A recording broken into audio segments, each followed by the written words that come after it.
Hello friends, आगे के video में हमने जो मैथमेटिशियंस है उसकी बात की थी और इस वीडियो में हम बात करने जा रहे हैं अदर साइंस के रिलेटेड जो बुक्स है उनकी। Many books were written on various science in ancient India. तो यहाँ पे जो फर्स्ट जो पुस्तक के अंदर टेबल के अंदर जो वो है वो सीरियल नंबर सेकंड पे है names of books based on science and उस लास्ट में है उसके ऑथर्स। जो फर्स्ट है वो प्रजन शास्त्र, उनके ऑथर है ब्रह्मवर्य पांचाल। सेकंड जो है चिकित्सा संग्रह, उसका है चक्रणी पाणिदत्त। थर्ड है वो कामसूत्रा, वो वात्सायन है। वृक्ष आयुर्वेदा वो महर्षि प्रसार है। योग शास्त्र वो महर्षि पतंजलि है। यंत्र सर्वासा वो महर्षि भारद्वाज है। और कालांगना उसकी जो ऑथर है वो शकमोनी। अब हमारा नेक्स्ट पॉइंट है astronomy and astrology. Astronomy is the most ancient science. Science के अंदर जो एस्ट्रोनॉमी है वो मोस्ट एंशिएंट साइंस माना जाता है। Many works related to astronomy had been written in India. और इंडिया में एस्ट्रोनॉमी के रिलेटेड बहुत सारे जो बुक्स लिखी गई है। An organised and deep study of astrology was made by Indian ancient universities. और एंशिएंट यूनिवर्सिटी में जो एस्ट्रोलॉजी के रिलेटेड कई सारे जो डीप स्टडी और ऑर्गेनाइज की गई है। Plans and that movements, constellations and other celestial objects were used for calculations through which astrology and astronomy were developed. Remark by predictions were made on the basis of planetary movements. Astronomy के अंदर जो हमारे जो planets हैं उनकी movements की वजह से हमारे जो लाइफ पर उनकी इफेक्ट होती है ये भी डिस्कवर किया गया है। Aryabhata made a remarkable contribution in the field of astronomy. और एस्ट्रोनॉमी का जो फील्ड उसमें आर्यभट्टा का बहुत बड़ा कंट्रीब्यूशन रहा है। So the first Indian satellite was named Aryabhata on his name. और आर्यभट्टा का बहुत बड़ा कंट्रीब्यूशन एस्ट्रोनॉमी में रहा है और इसकी वजह से हमारा जो फर्स्ट इंडियन सैटेलाइट था उसका नेम भी उनके नेम से रखा गया है। He declared that the Earth rotates on its own axis and he proved that the basis reasons for lunar eclipse in the shadow of the Earth, which was addressed as observer by the scholars. और आर्यभट्टा उन्होंने ये भी discover किया है और declare किया है कि जो हमारी अर्थ है वो खुद की एक्सिस पर वो रोटेट करती है और लूनर एक्लिप्स के जो बेसिक रीजन वो अर्थ का शैडो है वो भी उन्होंने एड्रेस किया है। और इसके लिए भी जो स्कॉलर्स है उनको अजर बर्ग के नाम से एड्रेस करते हैं, यानी कि उनको बुलाते हैं। In the same manner Brahmagupta popularised the laws of gravitation in his book Brahma Siddhanta.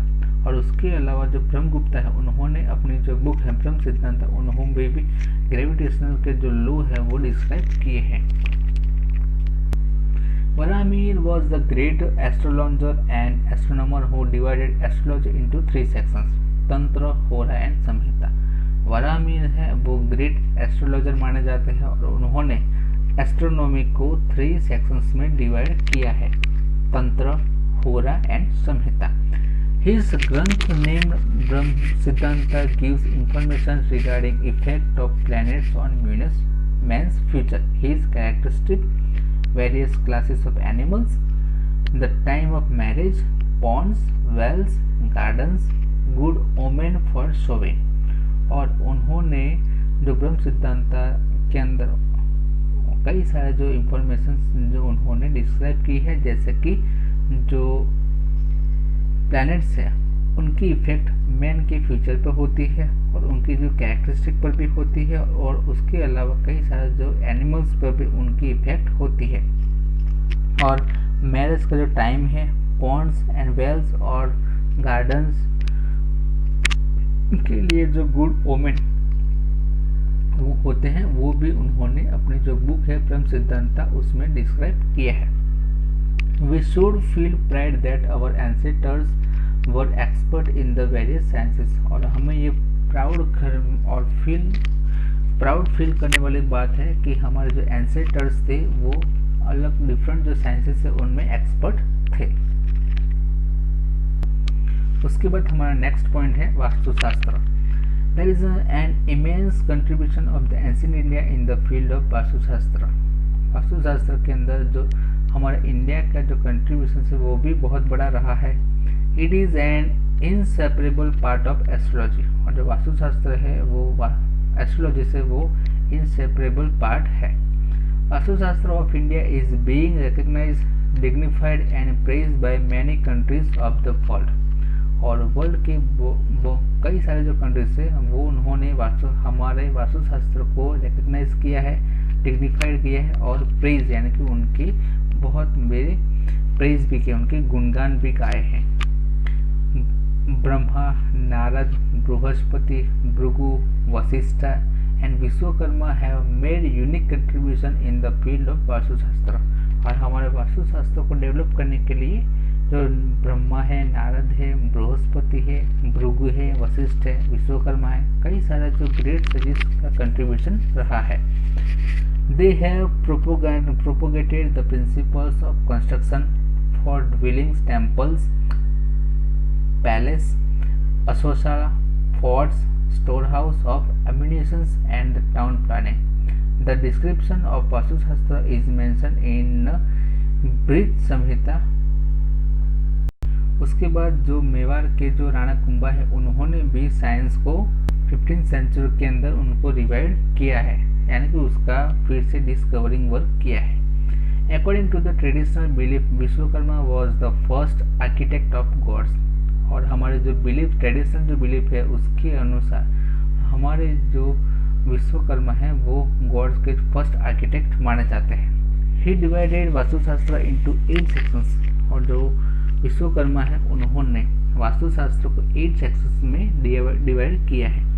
Various information of Vastu like selection of place, shapes, structure, proper planning of things, temples, Brahmasthan, dining room, bedroom etc. are mentioned। और जो वास्तुशास्त्र है उनमें कई सारे जो various information भी दी गई है, जैसे कि हमारे जो प्लेस का जो सिलेक्शन कहाँ करना है, उसका शेप कैसा रखना है, उसका स्ट्रक्चर कैसा रखना है, और उनकी जो प्रॉपर थिंग्स कहाँ पर रखनी है, जो टेम्पल्स है वो कहाँ रखना है, हमारा जो ब्रह्म स्थान है वो कहाँ रखना है, डाइनिंग रूम है वो कहाँ रखना है, बेडरूम किस तरह साइड है, किस डायरेक्शन में रखना है।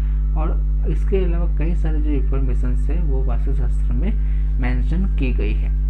As the time passes by changes are taking place regarding the principles and understanding of Vastushastra. और जैसे जैसे टाइम पास यानी कि टाइम चेंज होता है और उसके अलावा वास्तुशास्त्र के अंदर उसको समझने के लिए उसके प्रिंसिपल से उनके रिगार्डिंग कई सारे चेंजेस होते रहते हैं। Now it is being adopted by the foreigners. और अब जो फॉरेनर जो कंट्रीज वाले हैं वो भी हमारे वास्तुशास्त्र को एक्सेप्ट कर रहे हैं, एडेप्ट कर रहे हैं। Ancient Indian knowledge of science has been accepted by the world. और हमारे एंशिएंट इंडिया का जो नॉलेज साइंस का वो भी वर्ल्ड में अब एक्सेप्ट कर रहे हैं। Indian culture is very fast and heterogeneous. It is a blending of science and religion, traditional ideals and practical knowledge, which is rarely seen in the other countries of the world.